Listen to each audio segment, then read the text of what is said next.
Bondia Hassan Mwakinyo ashikiliwa na jeshi la polisi mpaka hivi sasa tunavyoongea kwa tuhuma za kesi za kupiga na kujeruhi kwa kutumia vifaa vyenye ncha kali kama kisu, lakini pia mbwa ambao aliwatumia katika kufanya tukio hilo la kumfanyia kijana ajulikanaye kwa jina la Musa Ali, mkazi wa Makorora, ambako anakaa mpambanaji huyo ama bondia huyo Hassan Mwakinyo. Tukio hilo lilitokea majira ya saa 11 alfajiri baada ya swala ya alfajiri, kwa maelezo ya kijana Musa Ali ambaye ndiye mtendewa. Lakini vipi kwa maelezo ya watu wa pembeni ama wananchi ambao wanaishi katika maeneo hayo ya Makorora? Wanasema kwamba tukio hilo lilianza kusikika kelele za kijana Musa Ali akilia akisema nakufa kuanzia majira ya saa 10 alfajiri. Sasa mpaka hivi sasa bado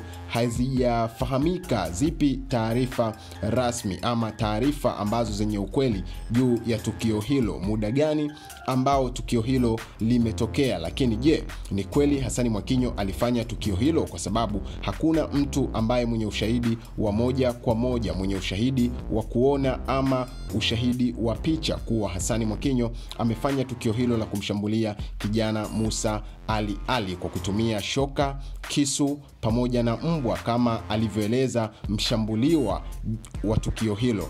Naam, Hassan Mwakinyo bado anashikiliwa na jeshi la polisi mpaka hivi sasa na hakuna taarifa zozote ambazo zinaelezea kipi ambacho kinaendelea ama hukumu gani ambayo itafuata kwa bondia Hassan Mwakinyo mpaka hivi sasa. Lakini bado tu kelele na maneno ya watu wa Makorora juu ya kutaka kuhama kwa Hassan Mwakinyo eneo la Makorora na aondoke mbali kabisa na eneo hilo, ama la hasivyo wanaweza wakaenda kumfanyia tukio ambalo linaweza kuhatarisha maisha yake, aidha kuchoma moto nyumba yake, lakini pia hata kumvamia na kumjeruhi yeye mwenyewe.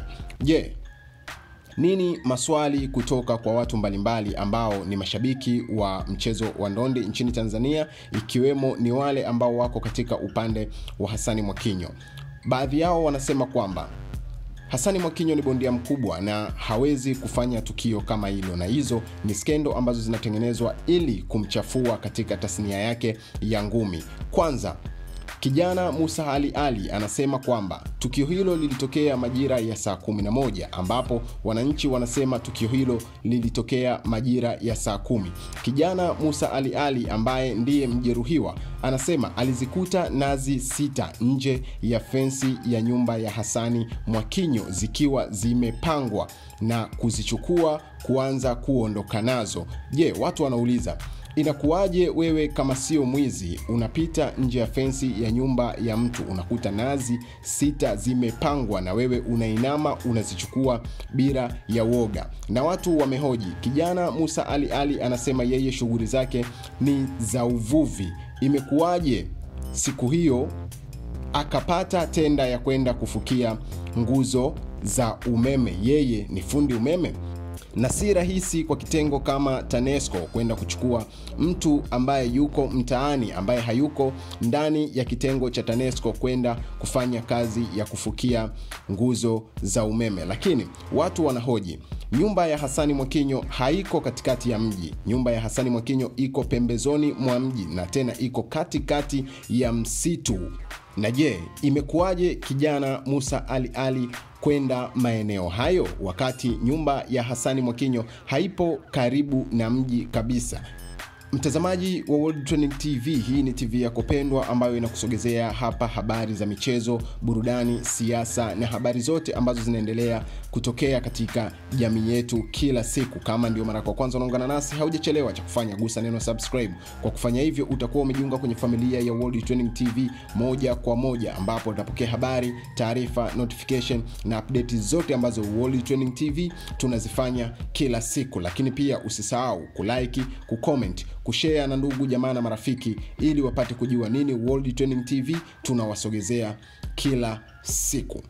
Naam, bado maneno ni mengi sana juu ya kesi hii ambayo inaendelea, huku baadhi ya wadau wa ngumi wakisema kwamba hizo ni njama tu ili wamchafue bondia Hassan Mwakinyo, bondia ambaye kwa Tanzania anafanya vizuri, lakini pia ndiye bondia nambari 1 kwa Afrika Mashariki, huku watu wa maeneo ya Makorola wanasema kwamba hilo si tukio la kwanza kwa Hassan Mwakinyo.